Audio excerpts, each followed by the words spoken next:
aprovechar para hacer una primera parada principal en un texto de Freud, que seguramente algunos de vosotros conoceréis, pero que también creo que está bien traerlo aquí y ponerlo a dialogar. Ese texto de Freud, que para mí es el más bello, que además es el giro en el que Freud pues, aparece más, bueno, dentro de todo lo original que es, ¿no? Pero en el que aparece más brillante, en el que de forma explícita refiere a la filosofía, porque yo creo que podríamos decir que más allá del principio del placer es como la piedra filosofal, el núcleo, uno de los puntos de partida de Deleuze, pero también de todo el postestructuralismo, del pensamiento débil, del psicoanálisis nuevo o de los post-psicoanálisis, de pensadores como Bataille, que van a tener también un reflejo importantísimo en la etnología y en la etnografía, bueno, porque Bataille, aparte, es escritor de ficción, es filósofo, pero también es antropólogo. Os voy a explicar un poco este texto tan bonito, que no es largo, os animo mucho a leerlo.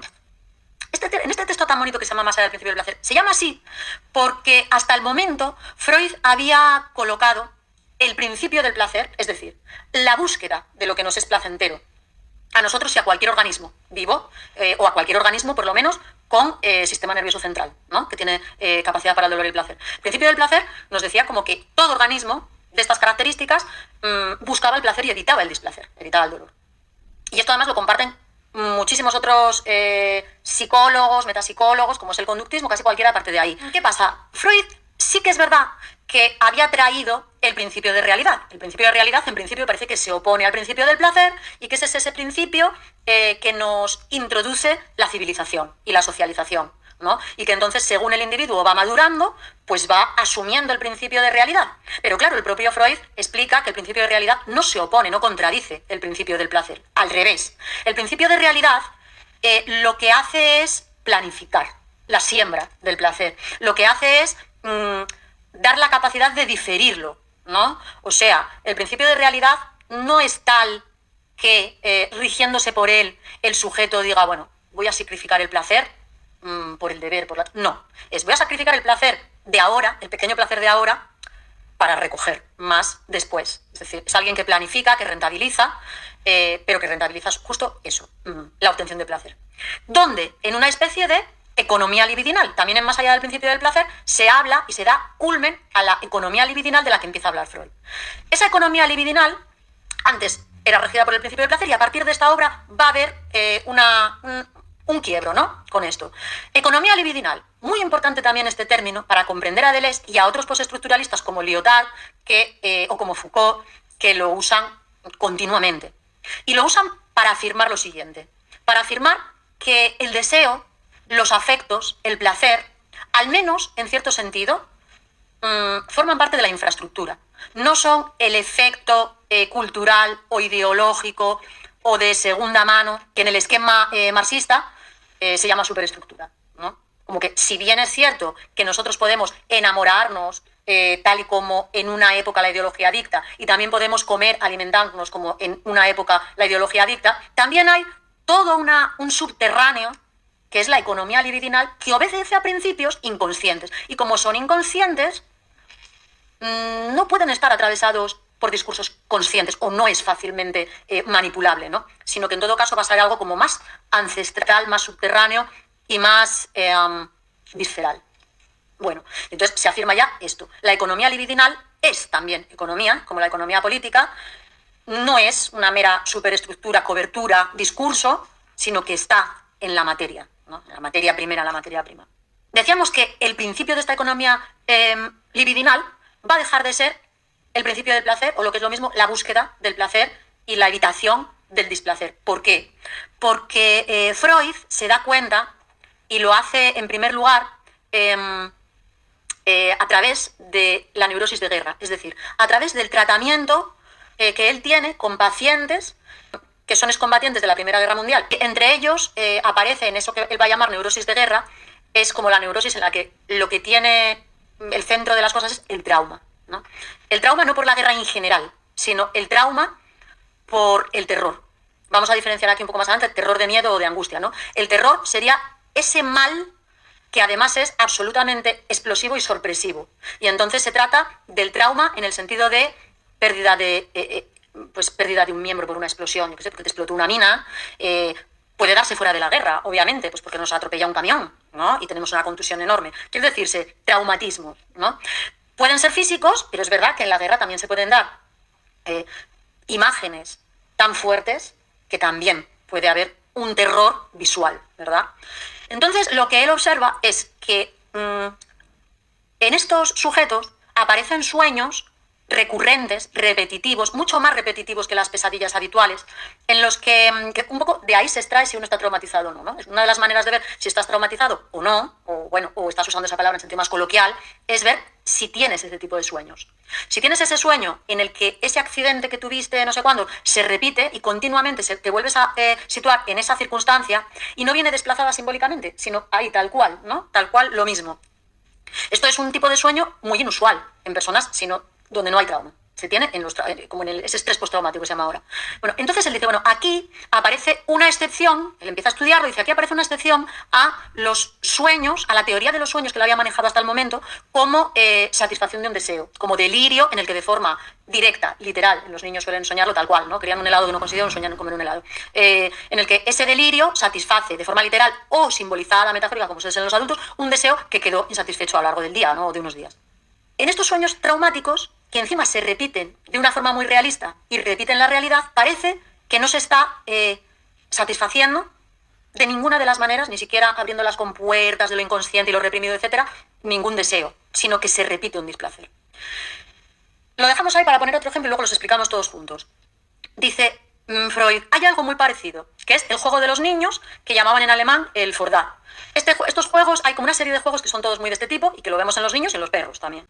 Estos juegos que consisten en enseñar un objeto y guardarlo, o tirar algo y recuperarlo. En esos juegos, lo que se pone en el centro es la desaparición momentánea de algo. Él se fija que cuando jugamos con los niños a eso, porque les gusta, ellos al final acaban repitiéndolo, porque cuando repiten ellos esos juegos, cada vez ese juego activado por ellos, cuando son ellos quienes lo activan, empieza a tener más prioridad la desaparición. En lugar de hacer desaparecer algo o a sí mismos esconderse y salir al segundo, cada vez se esconden más tiempo o cada vez esconden el objeto más tiempo y no lo vuelven a dar. Ahí hay un esconderse. Dice Freud, justificadamente, que en los primeros momentos de ese juego existe mucho la desaparición y aparición de la madre, ¿no? O del niño mismo. Pero cuando el niño se esconde, al fin y al cabo, él deja de ver también. Entonces él se esconde y realmente es como que esconde lo que ve. Él se esconde y al esconderse esconde lo que ve, la imagen de la madre. Bien. Entonces, ¿por qué hacen esto? ¿O por qué descabezan muñecas como Barbies, cosas así, que de alguna manera eran un trasunto de la madre o del padre, si ellos lo pasaban tan mal y lo siguen pasando cuando se ausenta la madre, ¿no? Y todavía existe pues esa cosa, ese apego, ese no entender, ¿verdad? Entonces lo que empieza a elaborar Freud es que tanto en los sueños traumáticos como en este tipo de juego que es el Fordá, pues lo que el individuo está haciendo no es buscar el placer, sino repetir el displacer, y podemos decir, bueno, ¿con qué propósito, no? Porque en la economía libidinal, al final hay una esterilización, las cosas tienen una cierta razón, son rentables para alguna parte de nuestra psique, para algo. Entonces lo que ve es que ambas cosas nos vuelven a poner continuamente en una situación que era displacentera y que no pudimos elaborar.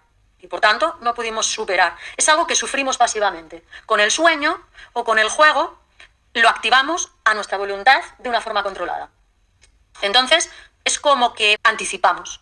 Os dais cuenta también que normalmente uno de los motivos principales de la angustia no neurótica, no enfermiza, de la angustia normal, es anticipar cosas desagradables o que pensamos que son desagradables. Una operación, pues un análisis de sangre a quien le dé miedo las agujas. ¿Y qué hacemos? Aunque no queramos, irremediablemente pensamos en ello. Y podría parecer que lo más normal sería, como nos dicen algunos, bueno, no pienses en ello hasta que llegue. Bueno, pero es que lo sano es pensar en ello, al menos mientras no sea paralizante ese pensamiento. Y ahí es donde está la angustia, que no solo no es patológica, sino que es saludable. Y es la que te predispone. ¿Por qué? Porque, bueno, generas como una especie de coraza que te prepara. Y por tanto no te va a coger desprevenido totalmente una explosión, un robo, un secuestro, es decir, o un accidente, sino que ibas de alguna manera un poco preparado gracias a esa angustia, a ese miedo. Ese miedo o esa angustia contrarrestan el terror, ¿no? El terror es algo que se produce porque no había una preparación angustiosa para ello, ¿no? Ni siquiera te lo podías imaginar, de ahí el trauma. Te pasó algo que no te esperabas en ningún mundo posible que no te lo podías ni imaginar siquiera. Y eso es lo que te traumatiza. Entonces es una forma de activar nosotros controladamente eso que pensamos que puede ser displacentero, pero que va a pasar, sí o sí. Y entonces, a partir de aquí, entra Freud a la parte más interesante y más teórica y reflexiva de este texto que se llama Más allá del principio del placer.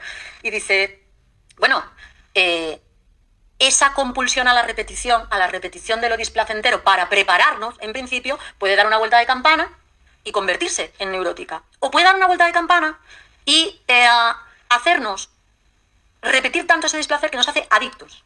De hecho, Freud dice una cosa, de la que parte luego Deleuze, que es que no es tanto que repitamos lo que sea porque nos place, sino que las cosas nos place porque las repetimos. Y ciertamente lo podemos ver en algunos ejemplos. Gran parte del humor y de las cosas de las que nos reímos cotidianamente son chistes que funcionan por repetición, ¿no?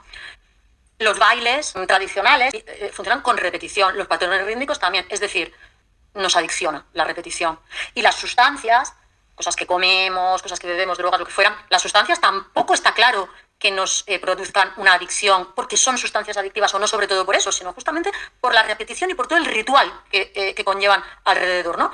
Y cuando es displacentero también. Hay personas que pueden hacer de esta activación controlada de su angustia algo tan cotidiano como que van a echar a andar un destino fatal que puede ser el de repetir su problema con el padre, con todas las siguientes, con las parejas, con todos los novios, y con todos los novios les pasa lo mismo, con todas las novias les pasa lo mismo, o ese tipo de displaceres que son las traiciones o las faltas de reconocimiento. Eso que a veces decimos, ¿por qué siempre me pasa lo mismo con tal cosa? Pues claro, o ¿por qué la gente siempre me trata mal en este aspecto?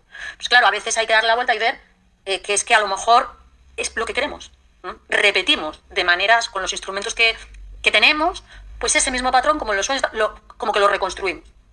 Y nos vamos guiando hacia él. Y entonces, en el límite de esto, pues dice Freud que tanto es la compulsión a la repetición. Referencia y repetición es un texto muy freudiano. ¿Por qué lo que se repite es la diferencia? ¿O por qué encontramos diferencia en la repetición? Bueno, hay un ejemplo que es muy tonto, pero que nos sirve, ¿no? Dice Deleuze. Dice, hay veces que queriendo buscar la diferencia, y por ejemplo pone al Don Juan, ¿no? Queriendo buscar la diferencia y tener muchos amantes diferentes, lo que estamos haciendo es repetir el principio de las relaciones. O sea, allá lo que estamos adictos es al enamoramiento inicial, ¿no? Al subidón ese, y en realidad, en lo diferente, buscamos lo mismo. O si no lo buscamos, se da igual, porque no pasamos de esa fase inicial.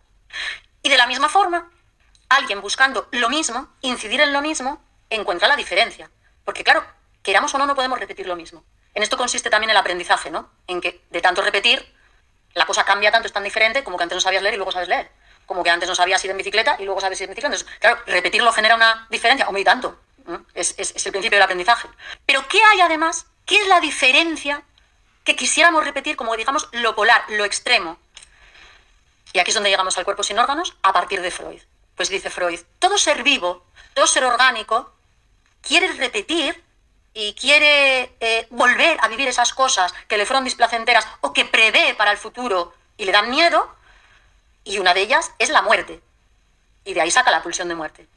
No pensamos tanto en la muerte, dice, porque nos preocupe, sino que es al revés, nos provoca una cierta atracción. Bataille va a retomar esto, ¿no? Así el erotismo. Va a decir que el erotismo es una fascinación ante la muerte, que el erotismo es uno de los terrenos, o una de las experiencias en las que el cuerpo nuestro individual se descompone.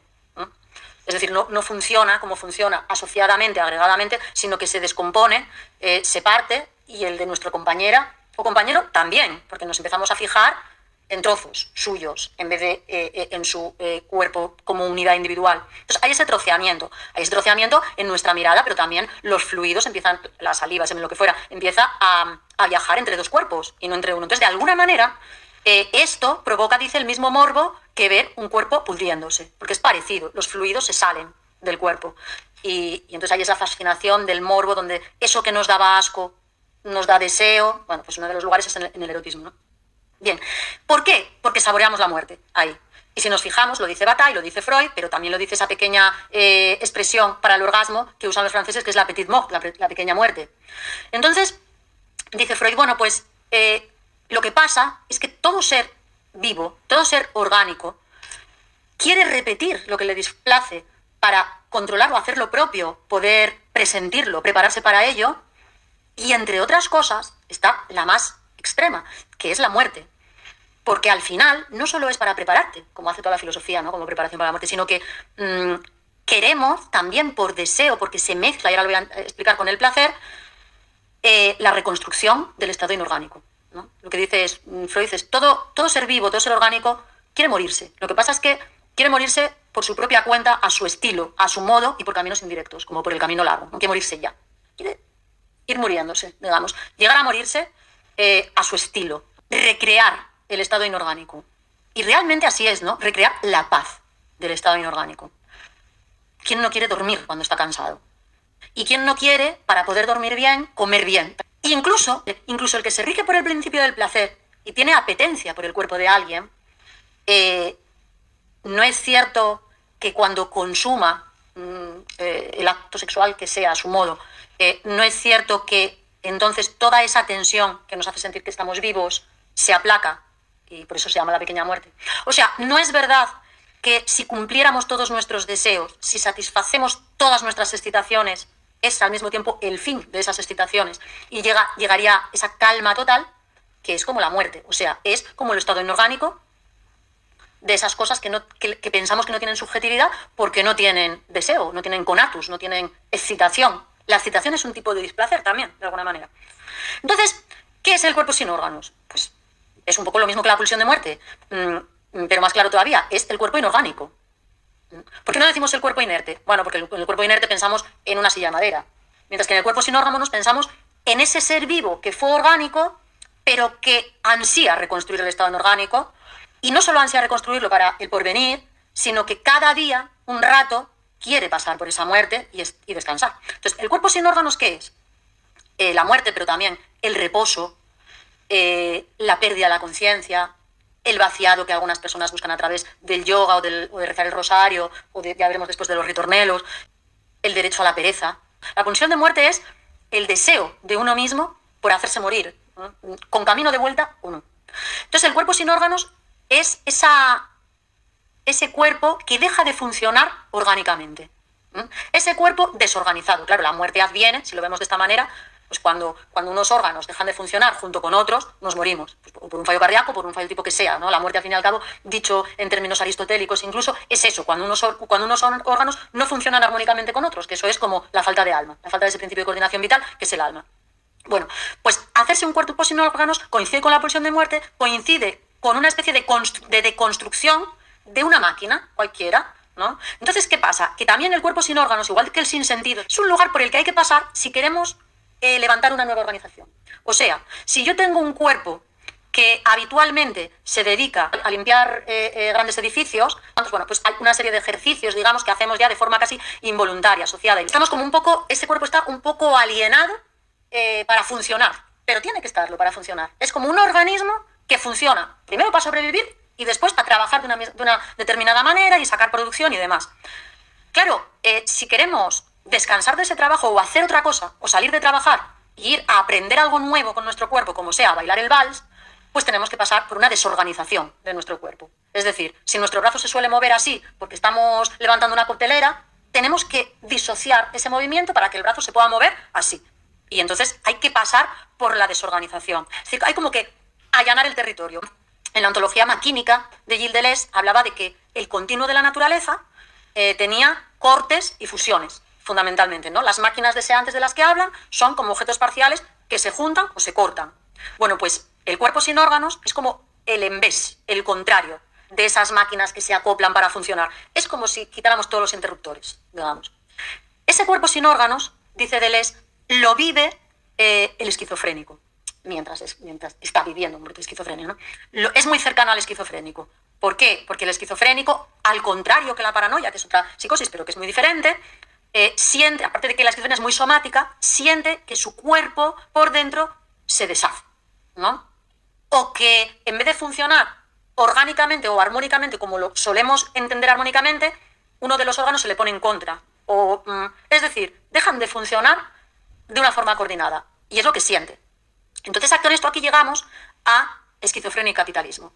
¿Qué tiene que ver la esquizofrenia con el capitalismo? La esquizofrenia es un poco esta vivencia del cuerpo sin órganos, habitualmente se vive de una forma dolorosa, pero también dice Deleuze que gran parte de culpa de esto lo tiene el diagnóstico, ¿no? La marginalización, el estar fuera de la norma, la negación del reconocimiento de los demás, de esa vivencia. El esquizofrénico vive ese cuerpo sin órganos como si no hubiera camino de vuelta. Eso es también lo que da el dolor, ¿no? Como si se fuera a morir ahí, como si se fuera a deshacer.